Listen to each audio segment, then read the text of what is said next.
କ'ଣ କରୁଛ ଆଜି? କ'ଣ ନଗେଇ ଖିଆ ହବ? ଆଜି ମଞ୍ଜା ମଞ୍ଜା ରାଇତା। ମଞ୍ଜା ଏଗୁଡ଼ା କ'ଣ ପକେଇ ଦେଇଛ? ଇଏ କ'ଣ ଏବେ ପକେଇଛି?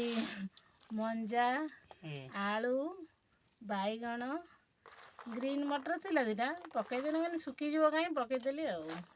ଓହୋ, ତାହେଲେ ଆଜି ମଞ୍ଜା ରାଇତା। ରାଇତା କରି ଦେଖିଆ ଖାଇବା ଆଉ। ଯତ୍ନରେ କାଟି ଦେଇକି ଧୋଇଦେବା, ବେସରରେ ଝୁକି କରିଦେବା। ମଞ୍ଜା ସେଟା କ'ଣ ହବ? ଏଟା କ'ଣ ହବ ସେଟା? ମଞ୍ଜା ରାଇତା। ମଞ୍ଜା ରାଇତା। ହଉ ଆଜି ଦେଖିଆ, ଆଜି ଶନିବାର, ଆଜି ମଞ୍ଜା ରାଇତା ସାଙ୍ଗରେ ଆଉ କ'ଣ ହେଇଛି?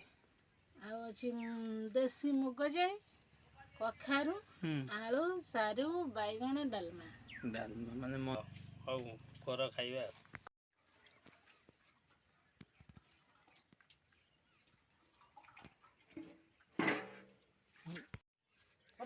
ଖାଇବନି କି? ଶୋଇଛ? ହାଇ ଖାଇବନି କି? ହଁ, ମଞ୍ଜା ତରକାରୀ କ'ଣ? ମଞ୍ଜା ରାଇତା। ମଞ୍ଜା ରାଇତା। ଓ ହେଇଯାଇଛି, ଆମର ନିଦ ଲାଗେ। ହେଇଯାଇଛି।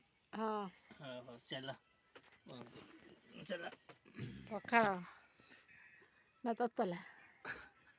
ପଖାଳ ଖାଇବି, ମଞ୍ଜା ରାଇତା ଲଗେଇ। ପଖାଳ ଖାଇବ ନା ତତଲା ଖାଇବ? ତତଲା। ମୁଁ ଭାବୁଥିଲି କ'ଣ କହିଲ, ପଖାଳ ଭାତ ବହୁତ ଅଛି, ବାପା ମୋବାଇଲ ମୋ ପାଟିରେ ନ ପଡ଼ିବ ନା, ମୁଁ କିଛି ଖାଆନ୍ତି ନାହିଁ। ପାଟିଟା ଦେଖା। ଆଚ୍ଛା, ଏ ସତରେ କ'ଣ ମୁଁ ପଖାଳ? ମୁଁ ସେଥିରେ ଗେଲ ଭାବୁଥିଲି। ମୁଁ କହିଲି ତମେ ମିଛ କହୁଛ। ସତରେ ମୋ ଭାଗ୍ୟରେ କ'ଣ ଆଜି ପଖାଳ? ପଖାଳ ନା ଖାଇଲେ, ପଖାଳ ଯୋଉ ଭାତଟା ବଳିଛି କିଏ ଖାଇବ? ମୁଁ ଖାଇବି ତ ଖାଇବି କଷେ, ଆଉ କେତେ ଖାଇବି? ଭାତ ନଷ୍ଟ ହବ। ତମେ ଖାଇବ ରାତିରେ ବି ସେଇ ପଖାଳ ଖାଇବ। ହଉ, ଏ ଯୋଉ ତମ ମଞ୍ଜା ସାଙ୍ଗେ ମଞ୍ଜା କ'ଣ ଏଟା?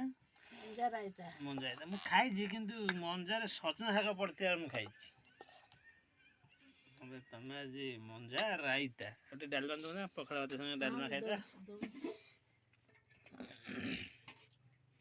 ପଖାଳ ଭାତ, ମଞ୍ଜା ରାଇତା ଆଉ ଟିକେ ଡାଲମା। ଭାଇ ଏମିତି କିଏ ଖାଇଛ? ମୁଁ ଖାଉଛି, ସିଏ ବି ଖାଇବେ। ତମେ ବି ଖାଇବ ଇଏକୁ?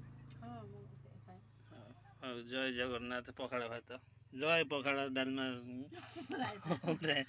ମଞ୍ଜା ରାଇତା ଜୟ।